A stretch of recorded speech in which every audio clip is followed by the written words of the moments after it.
Buenas noches, gracias por venir. Mi papá me pidió que fuera el maestro de ceremonias. Me costó un trabajo aceptar, como no se imaginan. Siempre estos eventos me dan muchos nervios. No me siento apto para hablar en público. Aparte tuvo una muy poderosa razón para convencerme. Y aquí cabe la pena recordar algo que hacía cuando éramos chiquitos. Somos 4 hombres, muchos de ustedes nos conocen, yo soy el mayor. Y en aquella época solíamos estar en pijamados, unas pijamas muy sexys, los 4. Y nos decía, venga, si ya llegan mis amigos, vamos a cantar, vamos a contar chistes. Teníamos todo un show preparado, que aparte pues era improvisado, nunca fuimos muy profesionales, que digamos. Pero ahí un poco el tema era, y el que no me quiere ayudar, porque siempre había uno de los 4, a veces era yo el más canijón, el más reacio, y decía, bueno, pues es que el que no ayuda no cena, entonces pues había que participar. Y ahora hay una razón todavía más poderosa. Cuando le dije, papá, tengo 46 años, no manches, ¿en serio quieres que sea el maestro de ceremonia? Me dijo, sí. No, se me hace que me quedo sin cenar, papá. Y me dice, no, porque ahora lo que está en juego es la herencia. Y aquí estoy. ¿Quién es mi papá? Mi papá es ingeniero civil, tiene una maestría en ingeniería, ambas por la UNAM. Fue funcionario público durante largos 36 años. Siempre combinó sus actividades profesionales con las deportivas y con las culturales. Cuando lo nombraron director de estatal de Nacional Financiera, de NAFIN, aquí en Querétaro, hace 19 años se vinieron a vivir a esta bella ciudad. Recuerdo que mi mamá tomaba cursos de historia y arte de Querétaro, mientras que mi papá hacía lo propio, pero con cursos de historia, de literatura y de escritura de cuentos cortos. Me acuerdo bien que los primeros ensayos, los primeros cuentos, parecían más reportes técnicos, como si se los estuviera entregando a un secretario de Estado, con mucha estructura, muy ordenados, muy técnicos, muy claros, secuenciales, empezando por el principio, acabando en el final, carentes de emoción, no tenían suspenso, no tenían recursos literarios para atraer al lector, pero poco a poco, con constancia, con ayuda de su maestra, de los compañeros de grupo que siempre hacían aportaciones valiosas para mejorar las historias, fue mejorando. De hecho, quedaron plasmados en 2 libros de cuentos cortos que ya tienen su haber. Después siguió participando en diversos talleres de lectura y de escritura, ya que su afición a la literatura fue aumentando. Es una característica de mi papá. Si le va gustando algo, se va metiendo hasta que se convierte casi en un maestro, y eso nos enseñó a los hijos, que con empeño, con esmero, con pasión, se logran un chorro de cosas. Gracias, papá. Eso fue un buen... Y aparte, ¿saben qué? Me acuerdo también de una anécdota en donde él estaba con un cigarro, ¿no? Imagínense, con un cigarro, y diciéndonos, hijos, ya después de haberse echado como 2 cubas, hijos, el cigarro mata. Así como que él mismo se dio cuenta que era una comunicación encontrada, ¿no? Lo que nos estaba diciendo no correspondía con lo que estaba haciendo de ejemplo. Me acuerdo que desde entonces dejó de fumar, y lo que vimos y lo que aprendimos en casa fue el aprendizaje a través de su ejemplo. Diario iba a jugar tenis, lo sigue haciendo, nos sigue ganando. Adivinen por qué, adivinen qué nos pone de señuelo. Exacto, adivinar. Aprendió a tocar la guitarra clásica desde joven y practica todos los días, aunque sea un ratito. Siempre le ha gustado cantar, y es muy raro que pase un día sin que cante una canción acompañado de su guitarra y del piano, o sin que escriba algo. De hecho, aquí vale la pena también decir que entre mi mamá y él son unos, ¿cómo se llaman los que tienen canciones? Unos cancioneros vivientes. Entre mi mamá y mi papá saben todas las canciones y las que no las inventan. Entonces no pasa un día sin que escriba algo, sin que sea una calavera literaria, un cuento, un ensayo sobre algún tema económico o financiero o político, o una columna periodística, y en sus ratos libres también se pone a resolver sudokus. Aquí me voy a acordar de mi hermano Mike, que es el único que no nos pudo acompañar hoy. Mike vive en Houston. Mike es el más ocurrente de todos nosotros, aparte que es el más canijo, por cierto, y aprovecho para decir esto porque no puede defenderse. Oye, ¿por qué no lo invitamos y hacemos un Facebook Live para que sí me escuche? ¿Sí lo puedes poner en Facebook Live? Por lo menos en el segmento.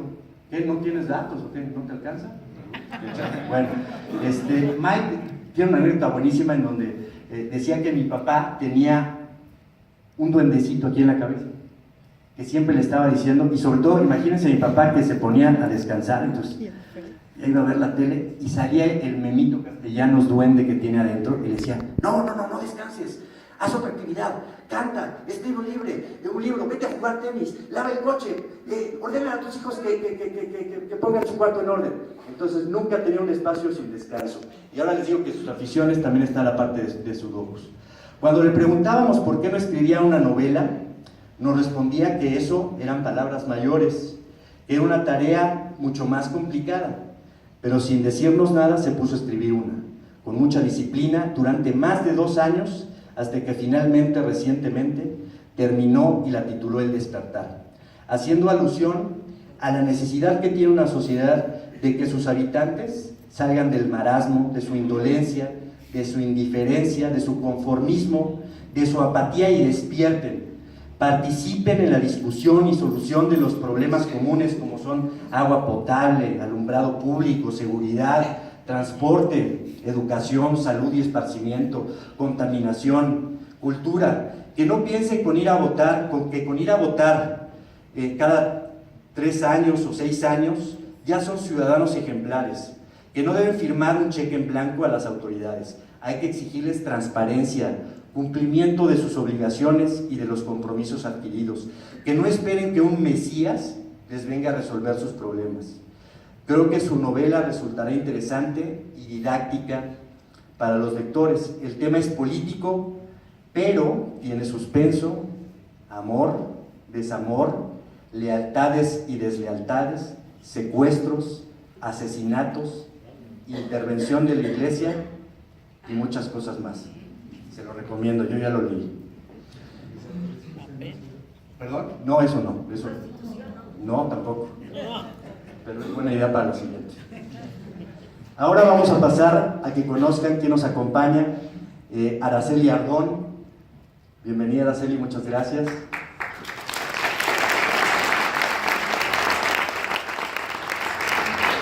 Hace unas pocas semanas, aceptó muy amablemente leer la novela de mi papá, hacerle comentarios sobre la misma, y ustedes van a tener la suerte de escuchar algunos de esos comentarios ahora con nosotros. Pero ¿quién es Araceli Ardón? Araceli nació en San Miguel de Allende, pero ha vivido la mayor parte de su vida aquí en Querétaro. Aquí estudió comunicaciones en el TEC de Monterrey, institución en la que luego fue maestra de literatura hispanoamericana, redacción y español para extranjeros.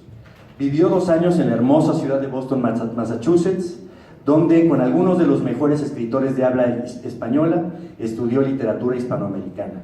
Luego fundó y dirigió la editorial Comunicación del Centro, que publicó la revista cultural Ventana de Querétaro en los años 86 a 89. En 1990 adaptó cuentos clásicos para niños a un lenguaje moderno y accesible que sirvieron para estimular en los niños el amor por los libros. Dirigió brillantemente de 1999 a 2006 el Museo de Arte de Querétaro, enclavado en el antiguo convento de San Agustín. En el año 2000 tomó el curso de Gestión de Museos y Patrimonio Cultural en Madrid. En Madrid, no Barcelona. Ahí tengo un amigo español que iba a hacer un show. ¿Dónde estás, Camila? ¿Y tu show? Al ratito. Bueno. Fue directora de 2009 a 2013 de la Fundación Cultural DRT. Ha escrito novelas, cuentos, biografías y ha participado en el Festival Internacional de Escritores en San Miguel de Allende en 2012. Elena Poniatowska y Araceli Ardón fueron las primeras escritoras mexicanas invitadas para participar. A partir del 2014 ha sido miembro de Código Áureo, Galería y Gestión Cultural y dirige varios talleres literarios. Insisto, démosle un fuerte aplauso y bienvenida. Muchas gracias.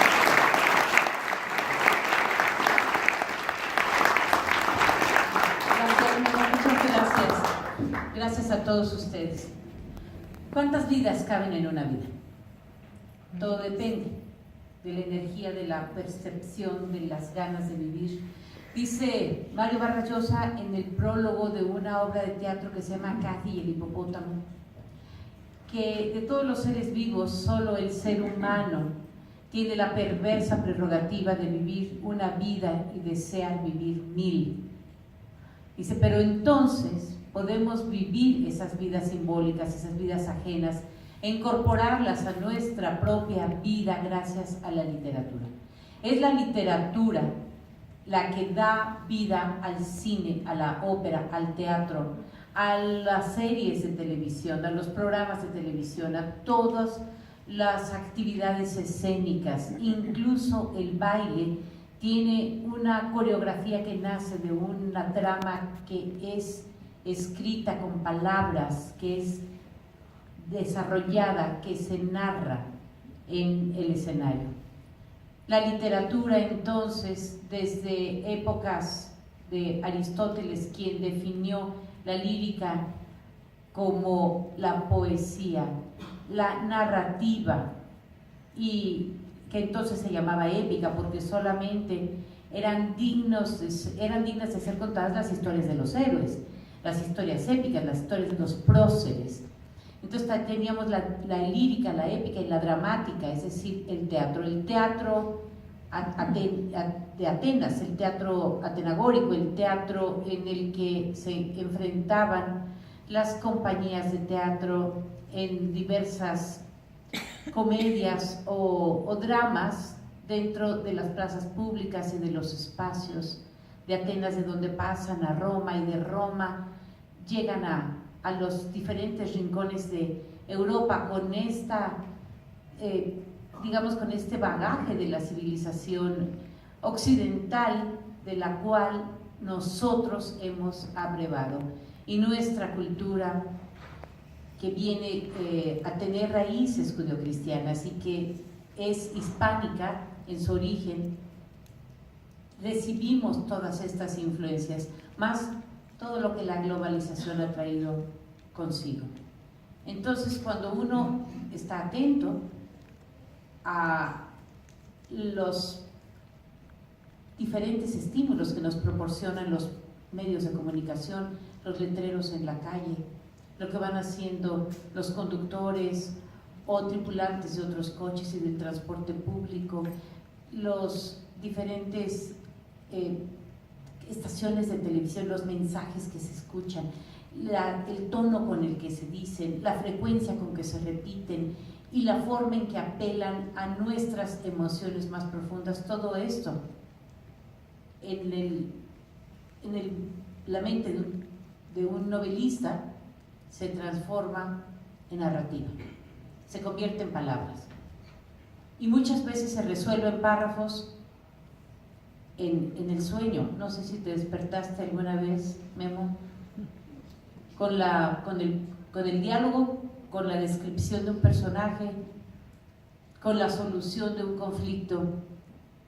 El despertar es el resultado no de 2 años de escritura, sino de medio siglo estar viviendo con intensidad, de estar viendo lo que ocurre en su contexto, en su alrededor, y no solo de Querétaro o de México, los lugares que haya vivido Guillermo Castellano, sino en el mundo entero, porque finalmente hoy en día estamos siendo tocados y afectados por las noticias de los acontecimientos que están ocurriendo al otro lado del mundo, al otro lado del globo.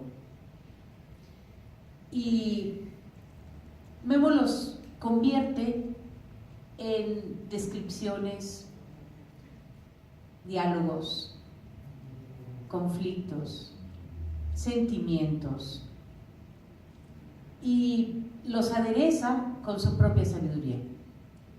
Nos da una reflexión muy profunda de lo que es la democracia, de lo que ha sido la vida dentro de las repúblicas. Sigue a sus personajes desde la infancia hasta la madurez. y nos explica por qué Lucy se comporta como lo hace con Sergio. ¿Qué vivió Lucy? ¿Qué dolores le produjeron las personas en quien ella confiaba cuando era jovencita? ¿Qué pasó en su casa siendo ella huérfana de padre? Y la hija, ¿cómo percibe los conflictos en el matrimonio de sus padres? ¿Y cómo los enfrenta? Y cómo Lucy trama todo un ajedrez de movimientos verdaderamente atrevidos, donde juega con su destino, el de su marido, el del amante y el del partido político, como si ella fuera la jugadora que tuviera los hilos de los títeres para hacerlos bailar sobre las tablas de un teatro guiñol que desafortunadamente se parece mucho a la vida misma, porque allí hay mucho dolor, hay mentiras, hay traiciones, hay adulterio, hay abuso, hay también esperanza, hay también luz, y nos explica desde su visión de hombre sabio cómo puede un muchacho bien intencionado, estudioso, respetuoso de las leyes, amante de su familia, amoroso con sus padres, convertirse en un político sagaz, ladrón corrupto, capaz de hacer daño a los demás? Y cómo estos personajes se parecen tanto a los de la vida real, porque fueron tomados de esa misma masa, de ese mismo molde. México está pasando por un momento muy crítico, todos lo sabemos.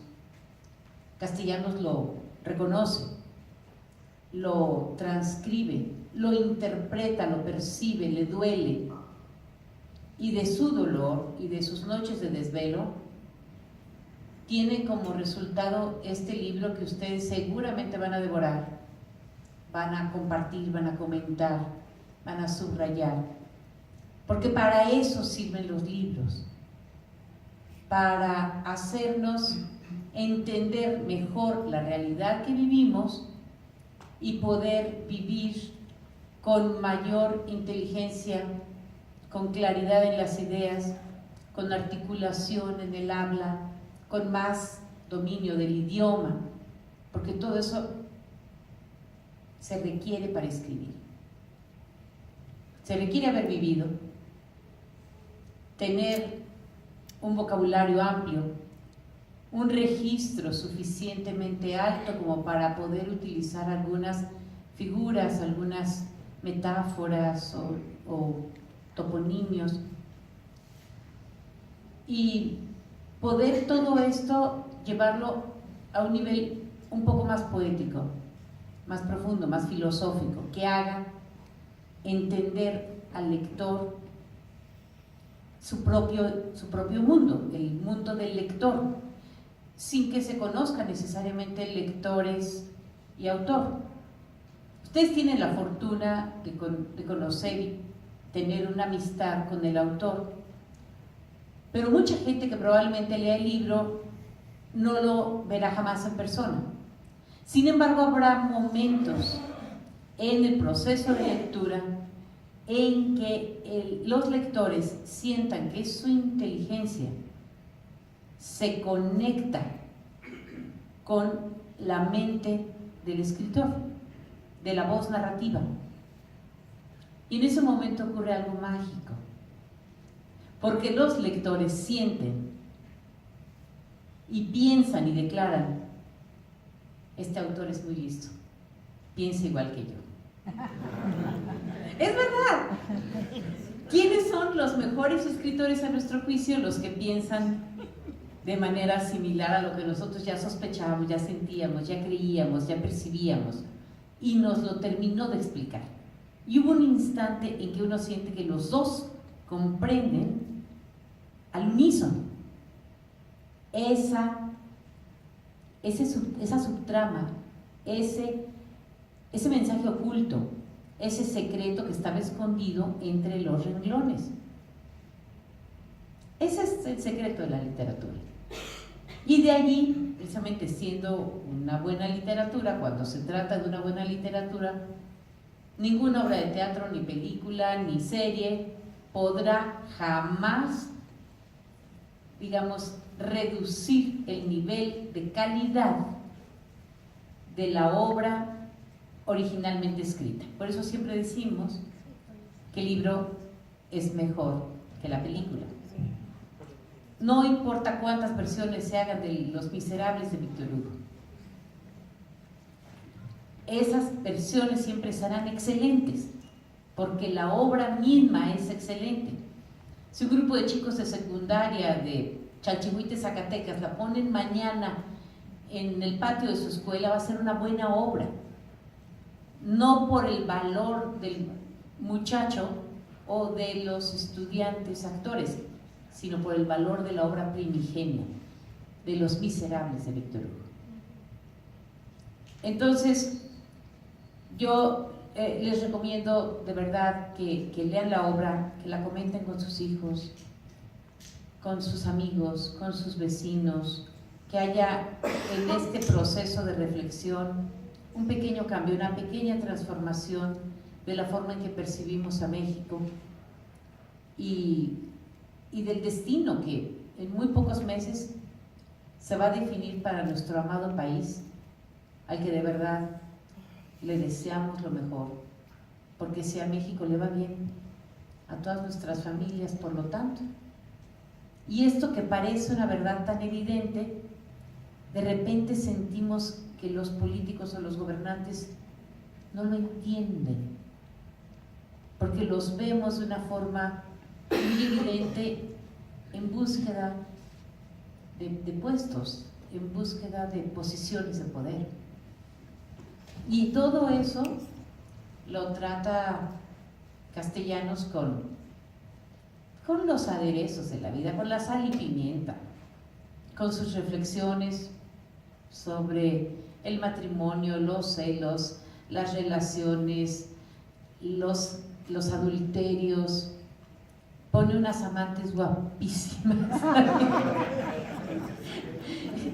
y además sensatas, inteligentes. No crean que es la señora de tacones dorados, no, es una chica inteligente que está a cargo de un organismo de encuestas y que, vamos, estudió, tiene estudios. Esto es ficción, pero es real también. Bueno, vas a ver la teoría, verás que todas las científicas son preciosas, y también así las detectives y las policías, todas están bonitas, ¿no? También Janet, Montserrat, van a ver qué chulada de muchachas. ¿Y cuál es su enfrentamiento con las esposas y las familias? Pueden tomarlo a broma, pero es real. Y esta realidad nos punza, esta realidad nos pellizca la piel, nos eriza los vellos de todo el cuerpo, sentimos escalofrío, lloramos a veces. Y yo le apuesto a Memo que al final llora. Y no les puedo decir el final, desafortunadamente.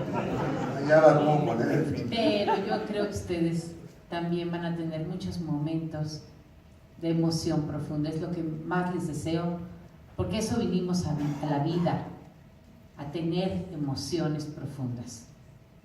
Y la literatura es un cajón lleno de esas posibilidades. Levantamos la tapa y empezamos a vivir en serio, a vivir de veras. Muchísimas gracias a todos.